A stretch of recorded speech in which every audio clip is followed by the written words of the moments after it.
Hello and good morning to all. So in the subject secondary or senior secondary education, today we are going to study the topic strategies for teaching science as recommended by NCF 2005. And the learning objectives for this topic will be to develop the capability to use effectively various methods, approaches of teaching learning process of science subject at secondary and senior secondary level. Students need to be aware of the need of various teaching strategies for science teaching, and they will also be able to understand the composite nature, the integrated approach of science subject. Science teaching, as we all know, focus on methods and processes that will develop and nurture thinking process, curiosity, and creativity among the students.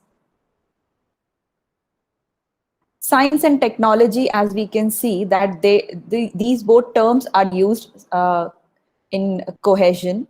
They are linked to each other. So we can see that discoveries in science have paved the way for the evolution of new technologies. At the same time, technology has been instrumental in the development of science. So thus we can say science influences technology by providing knowledge and methodology.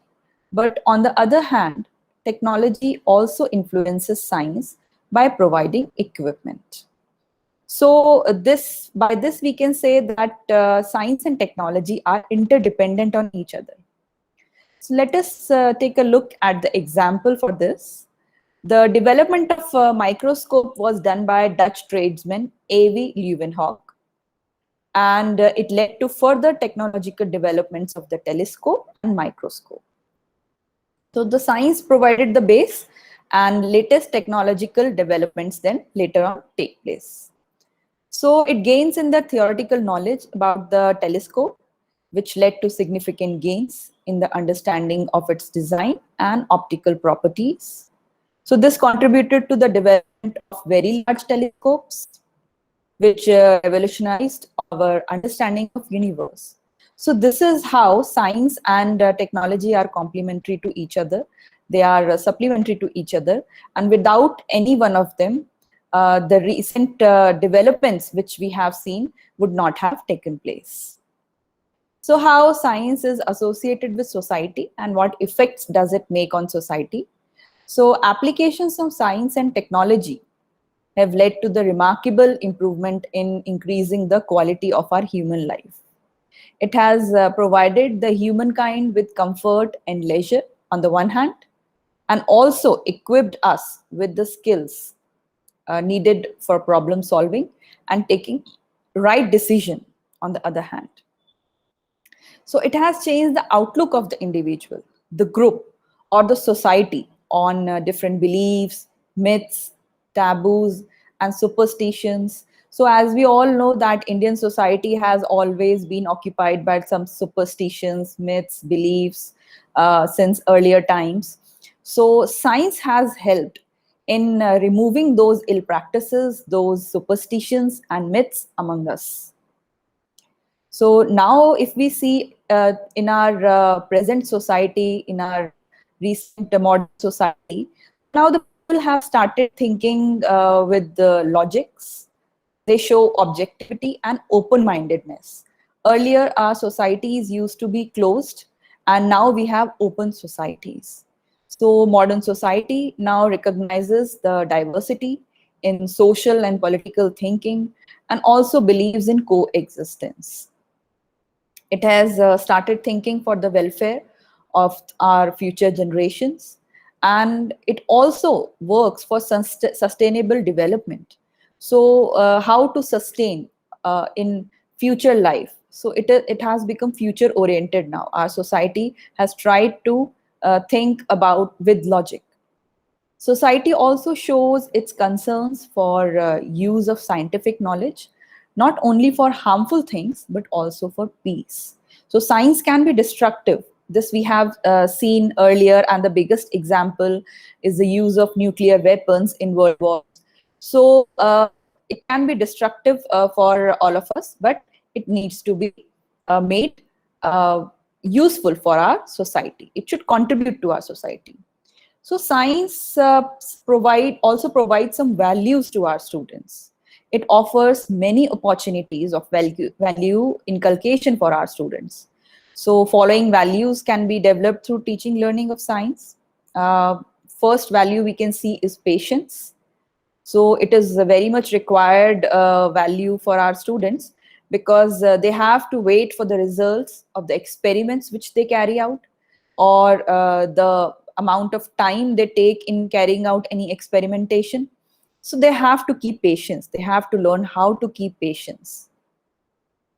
Perseverance in doing the experiments again and again until the correct result is achieved. So this is the value which is developed among the students, because sometimes the results are not expected as they expect any results from the experiments which they are doing. So they can face failure at the first time or many times. So they have to do it continuously until they achieve their goal, until the correct result is achieved.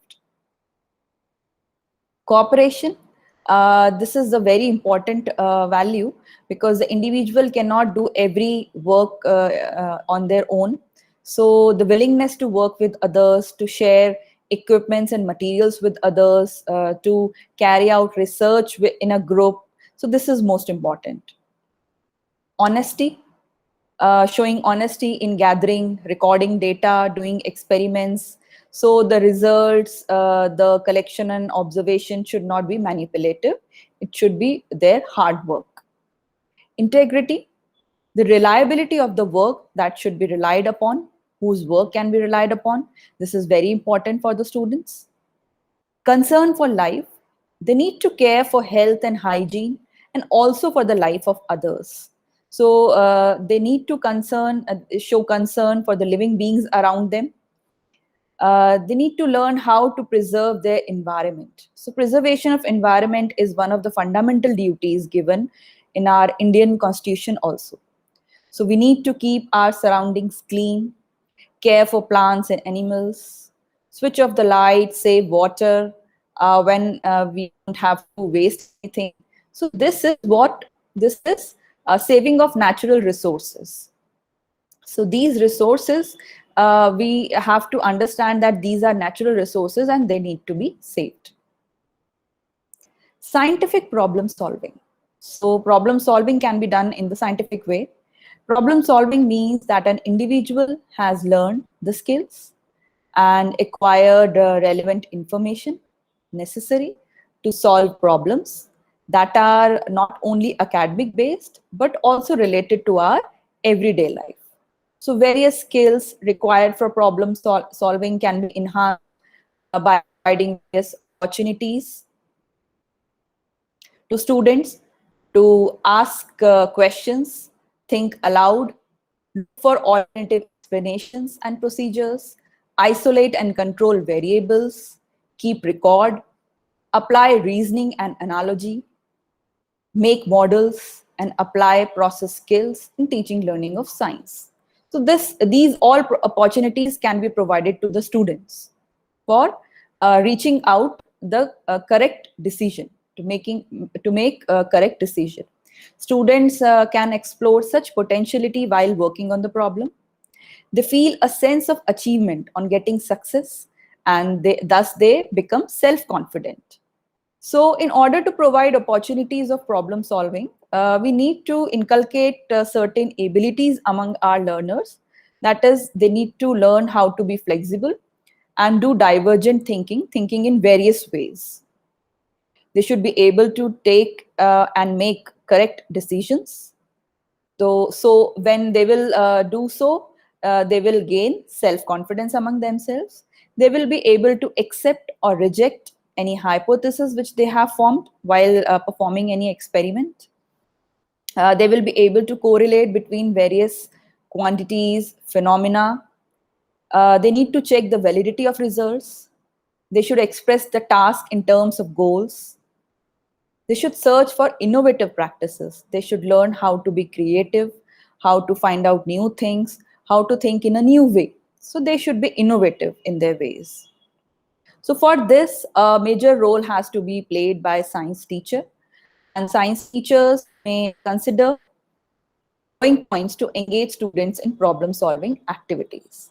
Like, the teachers need to help students to recognize problems by presenting appropriate situations and asking probing questions. So we all know that probing questions are the questions which we need to find ask to the students until they give the right answers, which the teachers are expecting.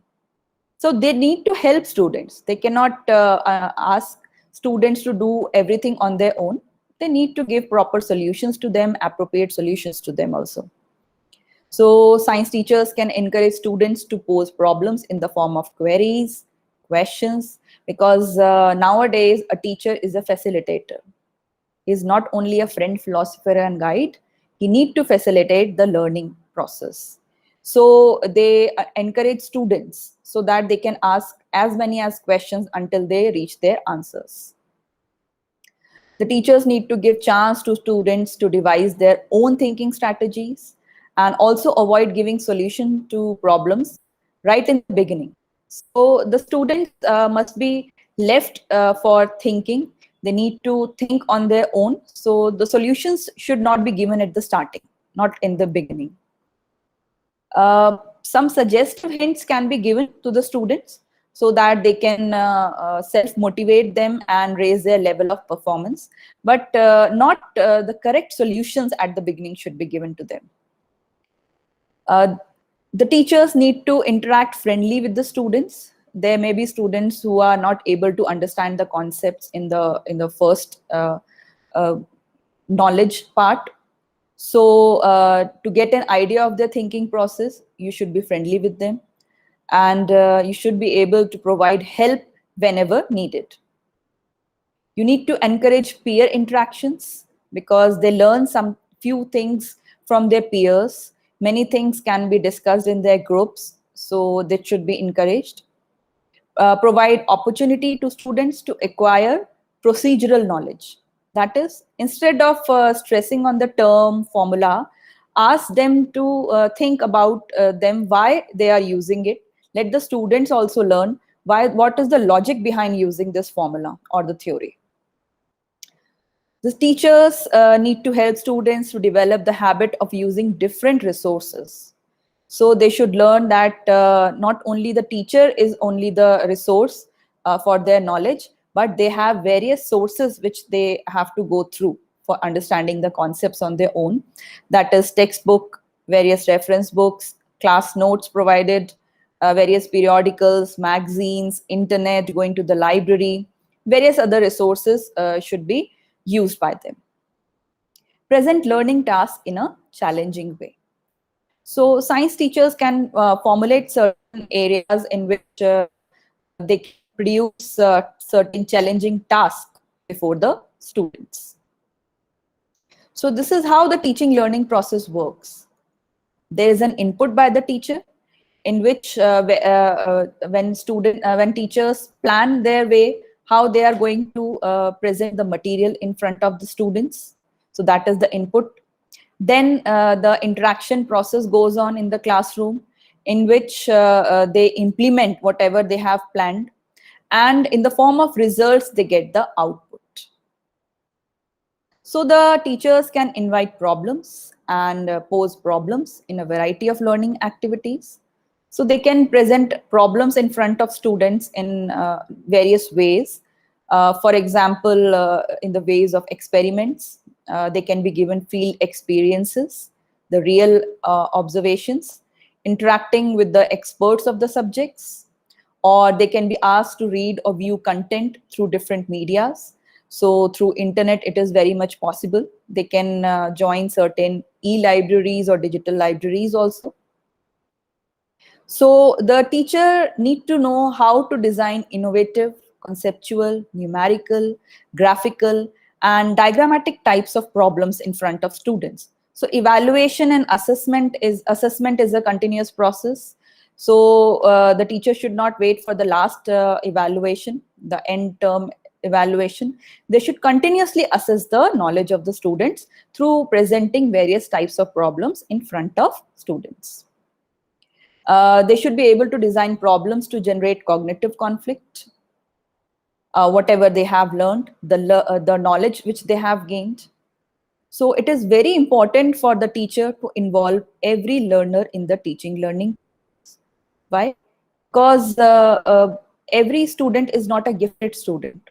There are many concepts which the students cannot understand at the first instance. So every student should also be involved. Every slow learner should also be involved in the teaching learning process. So that's the art that the teachers need to learn. They need to give adequate time to students to collect enough data relevant to the problem. So the students should not be given any problems to solve in hurry. They should be given enough time so that they can collect the relevant data, revise the issues or the corrections to be done, or modify their hypothesis as per the suggestions given by the teachers. So also while checking the answer sheets or the problems which you have given to the students, you need to discuss your observation with the students and always try to provide constructive feedback so that they can be able to correct their wrong assumptions or correct the things which they have done wrongly, and they can give better performance next time. Discussion and argumentation process should be encouraged in science classes, because in science the students need to understand the concept thoroughly. They have to understand the reason and logic also behind that. So argumentation is very important. And most importantly, the teacher need to be open-minded so that they can encourage all the students. They can adopt any method or try to adopt new methods in class so that they can achieve the desired results. So now we will discuss what is the need for planning for teaching and learning in science. See, every activity needs planning. So the teaching includes instruction in classroom tutorials, laboratory, workshop, or any field excursions or field trips. So teaching is a process which involves teacher, students, and there are certain set of activities which goes on. So it should be designed primarily to bring desirable changes in the behavior of the students. So that is the ultimate aim when we go in the class. So by planning, a teacher is able to emphasize the different aspects of the subject. Otherwise, what will happen? So it is possible that only one aspect is covered and overly emphasized, and a few aspects are not covered and may not be touched upon. So they may be completely ignored. So this may happen if the lesson plan or the planning for the teaching or the planning for the class is not done properly by the teacher. So a planning of teaching work is very important because it presents material in a logical, systematic, and effective way. Obtain adequate coverage of the subject matter. So everything will be covered by the teacher if they have planned very well in advance. The subject matter will be covered. It will be covered in time. They will be able to achieve the instructional objectives in a stipulated time, whatever time they have fixed for covering certain subject matter. It will also save their time and efforts, because now they going to the class, they know what they have to do, how to engage the students, and how to get the result what they want. It helps in maximum development of children with minimum of resources. So this, the teacher has to keep in mind that whatever resources are available to them, they have to use them and bring out the best out of the children. So also the teachers will feel self-confident and be proud of their work which they carry out. So touching on the next aspect, that is the curriculum. How should the science curriculum should be planned? So curriculum, we can say, is a plan to develop capabilities that are likely to help achieve the chosen aims. So the curriculum should provide experiences that build the knowledge and provide capabilities of thinking rationally, to understand the world through various disciplines. It also fosters aesthetic appreciation toward other things, towards good things, beautiful things, and sensitivity towards others to work and to participate in economic process. So these all goals are to be achieved by the curriculum makers. Curriculum also provides the vision of capabilities and values that every individual must develop during the academic session. It also gives a socio-political and cultural vision for society. So in other words, we can say that curriculum is a complete plan for implementation of educational aims. So whatever aims have been set at the national level, that could be achieved by a good curriculum, a well implemented curriculum.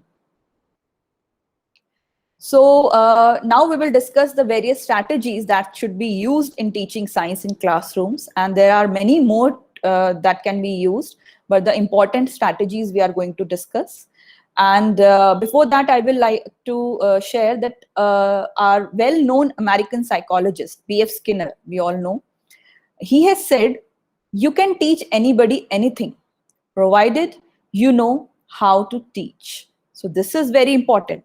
So this highlights the importance of methods, strategies of teaching at all levels of education. So the first strategy is learning by exposition. So how this strategy can be used? Exposition is delivery of information from teacher or subject expert to the learner. So exposition is essentially a one-way process. This is a teacher-centered process actually, although it may include some question answer sessions or discussions. So teacher can make their class interesting by including them. So the strategy is top-down and teacher-centered, because it is the person designing and or delivering who determines what information is to be delivered and how it has to be delivered. Sometimes also where it has to be delivered and when it has to be delivered. So it is totally based on teacher-centered practice. So exposition can takes place in the context of an event, such as a lecture, a seminar, presentation, face-to-face or online teaching. It can also take the form of content using text. The teacher can use text, images, animation, audio or video. So historically, content like this was delivered using books, tapes, CD and DVDs, although it is more likely these days to be consumed online or downloaded for delivery on portable platforms such as iPods and ebook readers. So with the time, with the advent of new technology, the teachers can incorporate new ways in delivering knowledge to the students. So because of the absence of interaction, exposition require less design than say highly participative face-to-face workshops and self-paced tutorials. So however, if a teacher do a careful planning, this is going to give a great help to the reader, listener or viewer. So the teacher can make clear what is most important and what is just nice to know. They can use storytelling or any other way to bring abstract concepts to life. They can make the most appropriate use of media elements. This we have discussed, like using of text, images, animation, audio and video through various classroom available resources. They can cut down the volume of content to reduce wasted time and minimize the risk of information overload in the minds of students. They can provide the content in the form of modules so that it can be easily random accessed and reviewed by the students. So you need to choose exposition as a strategy when you need to control what information is delivered and whom. And when you feel confident that the target audience will happily be able to work with this information without a great deal of support. So If we want, we would like to take a example here for the science subject. If two liquids mix very well with each other, then the liquids are known as miscible liquids. And if the two liquids do not mix well, then the two liquids are known as immiscible liquids. So the teacher can make use of different media to show this rule to the students, such as they can use Blackboard, or they can use PPT slides, or prepare a worksheet specially prepared by the teacher to record the data. Now, after introducing the rule to the students, the teacher will give different examples by demonstration of miscibility and immiscibility of two liquids. So they need to show various kinds of experiments, or they can show, they can quote various examples around us. So all the cues are provided by the teacher. Hence, the observations also should be from the teacher only. So they can prepare an observation data chart where they can show that how the miscible and immiscible liquids work. Why alcohol and water is mixed when it becomes miscible, and why when oil and water is mixed, it becomes immiscible. So what are the properties behind that? So now the next phase in this strategy comes for the clarification or the explanation of the rule. So in order to clarify the rule to the students, the teacher will conduct the experiment to demonstrate miscibility or immiscibility properties of any two liquids. He will have to use a number of liquids to clarify the rule. So they will need certain materials or apparatus for that. They can make use of laboratories. They require test tubes, liquids such as water, alcohol, milk, kerosene, lemon juice, mustard oil, vinegar, coconut oil, buttermilk, and many others. Because they have to show the experiment, so they can use the easily available things or easily available resources to the students. Now the teacher will prepare the data sheet to record observations by showing all the experiments by mixing these liquids. So they will now record observations, and that will be prepared by the teacher. So many examples need to be used by the teacher for that. Now the teacher should demonstrate a number of examples. So this is very important. If they want to clear the concept of the students, they should demonstrate various kinds of examples which can be taken to clarify the very concept why the liquids are mixing and why the liquids are not mixing. So each example should be related to the rule which was stated earlier. This will help the students to assimilate the rule meaningfully. Now they will understand what is the logic and reason behind the mixing and the unmixing of the liquids. Now the second kind of strategy which we see is the discovery learning. So discovery learning is an inquiry-based constructivist learning theory that takes place in problem-solving situations where the learner draws on his or her own past experience and existing knowledge to discover facts and relationships and new truths to be learned. So this is student-oriented learning, student-centered learning. And this theory is closely related to work by Jean Piaget and Seymour Papert. So the students, when they learn themselves, they will be more likely to remember the concepts and knowledge which they will discover on their own. So the proponents of this theory believe that discovery learning helps in encouraging active engagement of the students. It gives motivation. It promotes autonomy because they are independent in doing their work, responsibility. It develops creativity and problem skills among the students. And it tailors learning experiences among the students because they do and they learn and discover on their own. Now the next strategy comes inductive method. So the inductive teaching method or process goes from the specific to the general and may be based on specific experiments or experimental learning exercises. And there is also another method contrary to inductive method, that is deductive method. So deductive method goes from general concept to specific use of application. So inductive teaching is a constructivist model of teaching that is more student-centered. And if we provide examples, then students practice and figure out the rule themselves. So this method of teaching is more experiential and based on a guided discovery learning philosophy. So for example, we can say the teacher would begin the lesson by drawing a figure on the board and saying, this is Jim, he is tall. Then the teacher would draw another taller figure next to the first saying, this is Bill and he is taller than Jim. So this is how the students will come to the conclusion. So specifically, the teacher has mentioned everything. Now they are coming to the general conclusion. The teacher would then provide many examples using students and items from around the classroom, famous people, or anything within the normal daily life of the students to create an understanding of the use of the structure.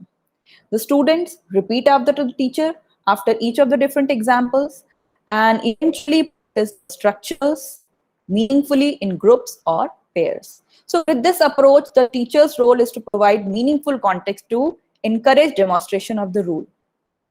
So the students will be able to practice this and understand how the general rules are framed. Now we discuss the another strategy, that is reductive method. So it is a more traditional form of teaching. Typically, the information is provided generally first, and then we reach to the specific concept. So this is a more teacher-centered model of teaching. Some of the positives of this method are that it is time-saving and gets to the point of the lesson easily. So because the students are not given much time and it is not much involving the students' views, so it takes less time. But if we happily combine inductive and deductive method, so it will be most appropriate and desirable. The next strategy is problem-solving method. So problem-solving method may be defined as a planned problems for the purpose of finding a solution. So this involves reflective thinking for the purpose of arriving at a rational solution. So they have to think of a solution first. Learning of science is not merely acquisition of scientific facts. By learning science, pupils are expected to have mastery of the product and process of science. So when the pupils face daily problems in their life, they should be able to solve them properly. So this ability is an outcome of learning science. So if science is taught by using this method, pupil will definitely develop these traits. There are basically in classroom situation 2 phases of problem solving, that is a way of thinking and a way of teaching. So these are the stages in problem solving. Problem survey. So first the problem situation need to be analyzed. Then a clear statement regarding the problem which have to be studied has to be described. Then there will be proper discussion regarding the problem. So making sure that the students understand what is involved in the problem. Then there will be certain limitations which need to be taken care of while problem solving. After that, the students will prepare suitable hypothesis for the investigation, and further analysis will be done to yield a solution. So basically, we can see that there are various merits behind this method. Children get the training for problem-solving attitude in actual life. This method inculcates the problem-solving attitude in the students. It develops thinking and reasoning power of the students. It develops the power of the critical judgment and arriving at a correct solution. It also helps in making the student resourceful and self-reliant. Pupils have efficient opportunities to express themselves while discussions are going on. So this is how the students will be able to learn various concepts very easily. So there is another approach also, that is inquiry approach, and in which students are given a problem. Students ask questions from the teacher, and this is a student controlled approach. So these various kinds of strategies can give our students various training in attaining various values. They will be open-minded, they will cooperate with others, they will learn by doing and learn by observing. So the teacher-taught relation will be strengthened, and thus the pupil will get the different learning experiences. So this is how we come to the end of our subject of topic today, and hope you have understood the importance of various strategies as we have discussed about the BF Skinner's quote.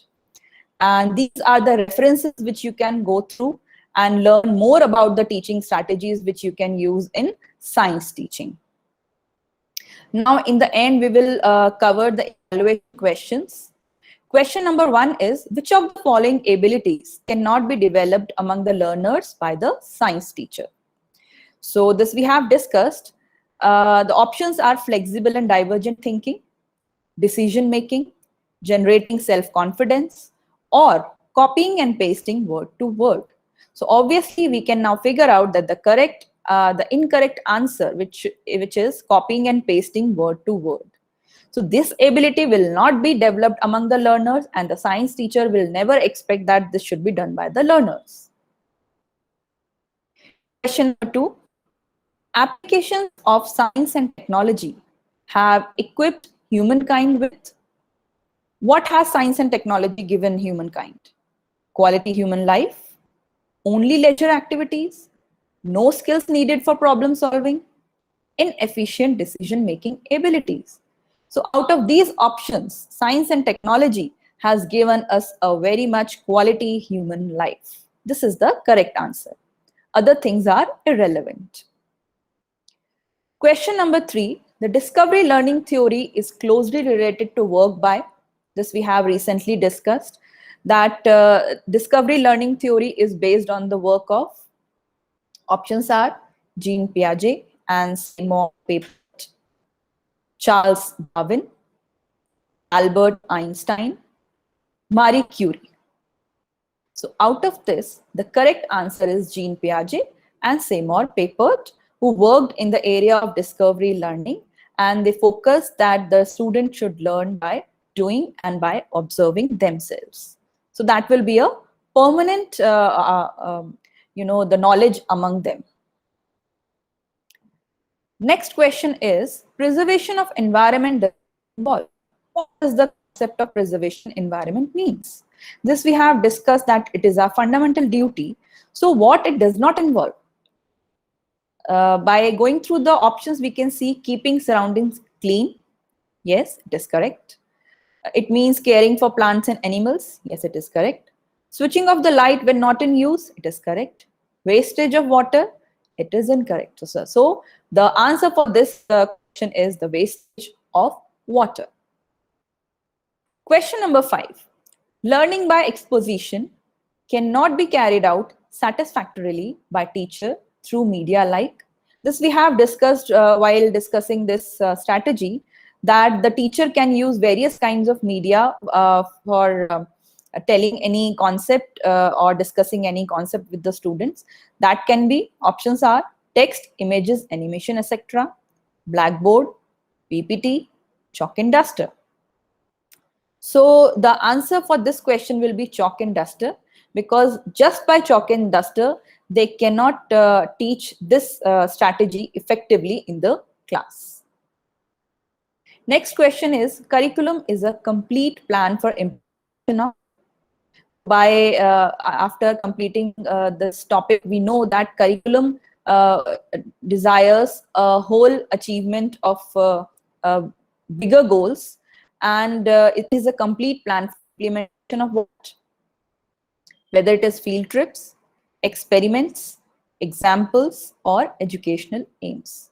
So the correct answer is educational aims. So there are certain aims and goals which have to be achieved, and for this the curriculum makers prepare curriculum of different subjects, and NCF 2005 has provided the guidelines for preparation of the curriculum, and recently new curriculum framework will be soon be released after coming of the National Policy Education 2020. Question number 7. Which of the following teaching strategy cannot be appropriate in science teaching? So this we have discussed that you can teach anybody, anything, provided you know how to teach. So if a teacher knows how to teach, they can teach anyone. whether they are average students or the slow learners in the class. So, which is not the appropriate method for science teaching? Options are lecture method, learning by exposition, problem solving method, or inductive approach. So after going through the slides and the video, you can understand that the correct answer is lecture method. So through lecture method, only through lecture method, it is not appropriate for teaching science, because according to the nature of the science, it requires experimentation, it requires critical thinking, it requires involvement by the students. So it can be done by various other strategies, but lecture method is not properly appropriate for teaching of science. So teachers need to take care of this. Question number 8. Teachers need to provide dash while checking answer sheets of students. So this we discussed lately, that when teachers, this is the work of teachers, that they have to do continuously assessment and evaluation of the students. And while doing that, what they have to provide, what is essential for them to provide, whether it is correction, lecture, constructive feedback, or homework. So the correct answer is constructive feedback. So you have to continuously assess your student, and while based on that, you should give constructive feedback to them, so that they can find out the wrong things which they have done, and they will move in the right direction. So they will get motivation through constructive feedback. So teachers need to observe every kind of move which the students take, and need to assess at every step, so that they can the wrongs and the things which they have not understood, they try to self-assess themselves and then understand the concept properly and move in the right direction. Question number 9. Inductive teaching method or process goes from the, so what is the maxim of teaching for inductive teaching method? General to specific, dated to outdated, simple to complex, specific to general. So this we have discussed. There are two kinds of methods similar, like inductive and deductive. So the combination of both the methods will be very helpful for the students. And the inductive teaching method goes from specific to general. So this is the correct answer. Question number 10. The scientific value to be inculcated in doing the experiments again and again until result achieved is, whether it is dishonesty, perseverance, illegal works, or exposition. So the correct answer we can find out here is the perseverance, because we have seen that there are various values that can be covered while teaching science, that the values can be inculcated in our students, and perseverance is one of them. So they should be able to do the work or carry out the experiment until they reach their final goal, or until they reach the final result which they want to get. So with this, we come to the end of the topic and end of the class today. Thank you very much, and see you in the next class.